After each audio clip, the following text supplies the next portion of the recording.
Assalamu alaikum viewers and welcome back to my channel Study Law with Bushra.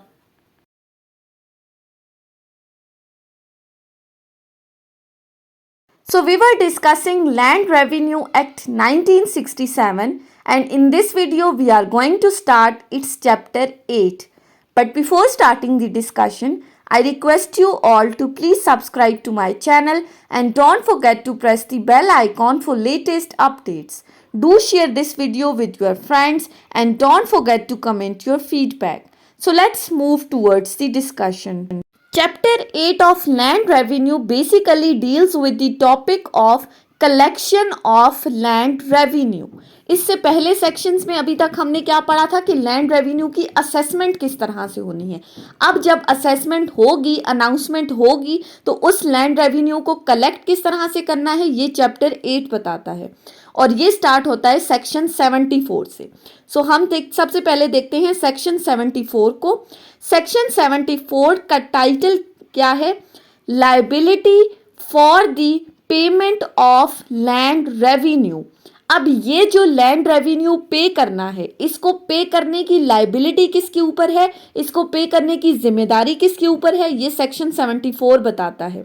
It states that in case of any holding, the holding and its land owner shall be liable for the payment of land revenue। कि किसी भी holding के case में, holding क्या है उसकी definition हम already definition clause में पढ़ चुके हैं। Means a portion of the state held by a land owner, यानी कि कोई भी जमीन जो कि लैंड ऑनर होल्ड कर रहा है, उस जमीन से रिलेटेड वो लैंड ऑनर लायबल है, जो उसके ऊपर अपने राइट्स को एंजॉय कर रहा है, वो उस जमीन के लैंड रेवेन्यू की पेमेंट के लिए लायबल है।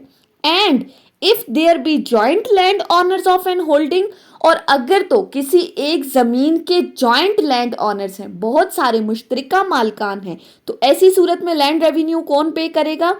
The holding and all the land owners jointly and severally, तो वो तमाम joint owner, joint land owners मिलजुल कर जॉइंटली या फिर अलग अलग shall be liable for the payment of land revenue. Shall का वर्ड यूज हुआ है, मैंडेटरी प्रोविजन है कि वो तमाम लैंड ऑनर्स मिलकर या अलग अलग लायबल हैं उस जमीन से रिलेटेड लैंड रेवेन्यू पे करने के लिए। अगर एक पर्सन है जो पूरी जमीन का मालिक है, वो एक पर्सन लायबल होगा। जहां पर जॉइंट ऑनर्स हैं तो वो जॉइंट ऑनर्स मिलकर या अलग अलग अपने अपने हिस्से का लैंड रेवेन्यू पे करेंगे। उसके बाद आ जाते हैं सेक्शन 75 के ऊपर। सेक्शन 75 बात करता है security for the payment of land revenue. अब ये जो लैंड रेवेन्यू की पेमेंट है, इसकी सिक्योरिटी की बात की गई है। अब इसका क्या मतलब है? सेक्शन 75 की क्लॉज 1 कहती है the land revenue for the time being assessed and payable in respect of holding shall be first charged upon the rents, profits and produce thereof। अब अभी तक हमें ये पता है कि कोई भी लैंड है जिसका लैंड रेवेन्यू पे करना है, उसको सबसे पहले असेस किया जाता है। जब उसकी असेसमेंट हो जाती है तो उसके बाद उस असेसमेंट के अकॉर्डिंग लैंड रेवेन्यू पे किया जाता है। सेक्शन 75 की क्लॉज 1 कहती है कि जब एक लैंड रेवेन्यू की असेसमेंट होगी और अब उसकी पेमेंट की बारी आई है, तो वो पेमेंट किस तरह से होगी? First charge upon the rents, profits and produce, कि उस जमीन से हासिल होने वाले जितने भी रेंट्स हैं, जितना भी मुनाफा वो लैंड ऑनर हासिल कर रहा है या जितनी भी प्रोड्यूस हो रही है, पैदावार हो रही है उस जमीन से, वो सबसे पहले चार्ज किया जाएगा लैंड रेवेन्यू के लिए। यानी कि इस जमीन से हासिल होने वाले जितने भी रेंट्स हैं, जितना भी मुनाफा है या जितनी भी पैदावार हो रही है, उसमें सबसे पहले लैंड रेवेन्यू उससे पे किया जाएगा। सेकेंड क्लॉज कहती है save with the previous consent of the collector the rents, profits and produce of the holding shall not be liable to be taken in execution of decree or order of any court। अब इस clause 2 में कहा है कि अगर तो किसी holding से रिलेटेड, किसी जमीन से रिलेटेड कोर्ट ने कोई डिक्री या कोई ऑर्डर पास किया है, किसी भी कोर्ट ने, तो इस जमीन से हासिल होने वाला जो रेंट है, जो प्रॉफिट है या जो प्रोड्यूस है, उसको इस कोर्ट की ऑर्डर या डिक्री की एग्जीक्यूशन में यूज नहीं किया जाएगा। यानी कि एग्जीक्यूशन ऑफ द डिक्री में ये रेंट, प्रॉफिट और प्रोड्यूस नहीं दिया जाएगा until and unless the land revenue chargeable against the rents, profits or produce of any area of the land revenue due in respect of the holding have been paid. Until and unless उस जमीन पर land revenue के कुछ arrears हैं जो पे करने हैं, तो ऐसी सूरत में जहां पर लैंड रेवेन्यू के एरियर्स आ जाएं तो सबसे पहले इस रेंट, प्रॉफिट और प्रोड्यूस से वो arrears of the land revenue पे किए जाएंगे। उसके बाद एग्जीक्यूशन ऑफ द डिक्री में इन रेंट, प्रॉफिट और प्रोड्यूस को यूटिलाइज किया जा सकता है। लेकिन इस क्लॉज के स्टार्ट में क्या कहा है? Previous consent of the collector. अगर तो कलेक्टर कॉन्सेंट दे देता है फिर तो आप एग्जीक्यूशन ऑफ द डिक्री में ये रेंट, प्रॉफिट और प्रोड्यूस दे सकते हैं। अदरवाइज जब तक लैंड रेवेन्यू के एरियर्स पे नहीं हुए उस वक्त तक इन रेंट्स, प्रॉफिट्स और प्रोड्यूस को एग्जीक्यूशन ऑफ डिक्री में नहीं दिया जा सकता। उसके बाद आ जाते हैं सेक्शन 76 के ऊपर। सेक्शन 76 क्या कहता है? Orders to regulate the payment of land revenue. अब ये पेमेंट ऑफ लैंड रेवेन्यू की रेगुलेशन की बात की गई है। उससे रिलेटेड ऑर्डर्स कौन पास करेगा? सो सेक्शन 76 की क्लॉज 1 कहती है, not with standing anything contained in any record of right, the board of revenue may fix the number and amount of installments and the time, places and manners by which and at which the land revenue is to be paid.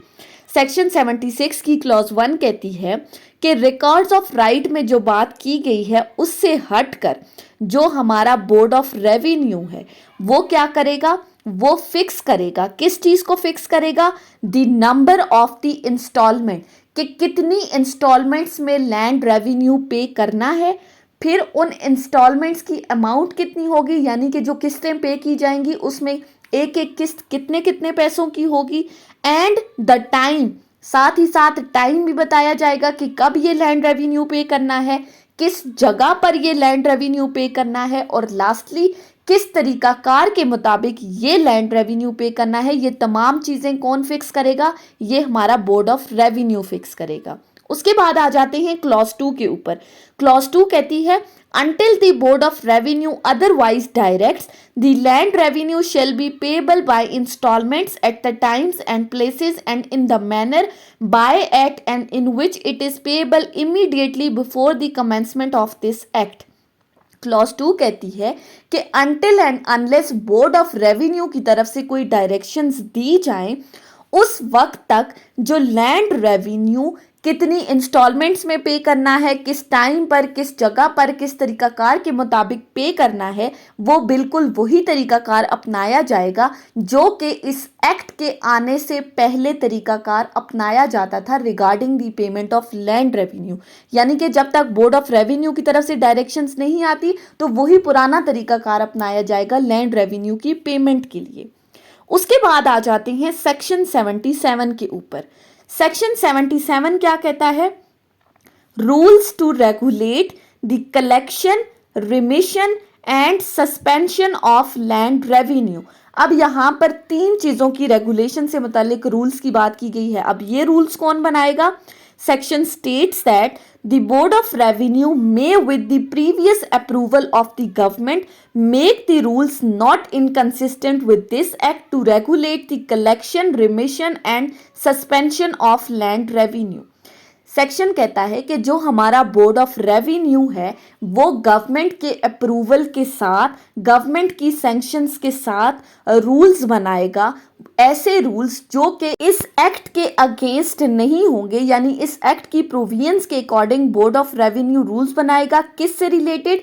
कि land revenue की collection किस तरह से करनी है, अगर remit करना है तो वो किस तरह से करना है, और अगर लैंड रेवेन्यू की सस्पेंशन करनी है तो वो कैसे करनी है। उसके बाद आ जाते हैं सेक्शन 78 के ऊपर। सेक्शन 78 कहता है cost recoverable is a part of arrear. अब यहाँ पर कॉस्ट की बात की गई है। किस किस्म की कॉस्ट की? जो कि एरियर्स की रिकवरी में लग रही है। Section states that the cost of any process issued under this chapter shall be recoverable is a part of land revenue in respect of which the process was issued। अब इस section 78 में simple सी बात की गई है कि जहां पर कोई arrears of the land revenue है, कुछ बकाया जात हैं, उनको रिकवर करना है, तो उसकी रिकवरी के लिए जो प्रोसीजर अडॉप्ट किया जाएगा वो प्रोसीजर हम आगे आने वाले सेक्शंस में डिस्कस करेंगे। लेकिन अभी तक के लिए जो प्रोसीजर अडॉप्ट किया जाएगा इन एरियर्स की रिकवरी के लिए, उस पर जितनी भी कॉस्ट आएगी यानी कि जितना भी खर्चा आएगा उसको किधर से रिकवर किया जाएगा, उनको भी एरियर्स में ही रिकवर किया जाएगा। सिंपली कि जहां पर लैंड रेवेन्यू के जितने भी बकाया जात हैं उनको रिकवर करने के लिए कोई नया प्रोसीजर अडॉप्ट किया जा रहा है, तो उस प्रोसीजर को अडॉप्ट करने पर जितना भी खर्च हुआ है उस खर्च को भी एरियर्स में से ही रिकवर किया जाएगा। उसके बाद आ जाते हैं आज की इस वीडियो के लास्ट सेक्शन के ऊपर, जो कि सेक्शन 79 है। सेक्शन 79 क्या कहता है? Certified account to be as evidence as to the arrear. अब ये किस एविडेंस की बात की है? A statement of account certified by revenue officer shall be conclusive proof of the existence of an arrear of land revenue, of its amount and of the person who is the defaulter। कि जो statement of account जो किसी भी revenue officer की तरफ से certify की गई है, शैल बी, शैल का वर्ड यूज हुआ है, वो कंक्लूसिव प्रूफ है, फाइनल प्रूफ है। किस चीज का फाइनल प्रूफ है? किस चीज कंक्लूसिव प्रूफ है? वो कंक्लूसिव प्रूफ है existence of the arrears of the land revenue का। यानी कि जो statement of the account revenue officer certify कर चुका है वो इस चीज का फाइनल प्रूफ है कि किसी जमीन पर बकाया जात हैं लैंड रेवेन्यू के, और कौन सा बंदा है जिसने ये एरियर्स पे करने हैं, यानी कौन सा पर्सन डिफॉल्टर है। ये थी हमारी आज की डिस्कशन सेक्शन 74 से सेक्शन 79 के ऊपर, जिसमें हमने collection of the land revenue को डिस्कस किया है। आई होप कि आपको ये लेक्चर समझ में आया होगा। अगर आपने इस वीडियो को अटेंटिवली सुना है तो अगर आपको ये वीडियो अच्छी लगी है तो इस वीडियो को लाइक करें, कमेंट करें और चैनल को ज़रूर सब्सक्राइब करें। Thank you so much for watching this video. Till then, अल्लाह हाफिज़।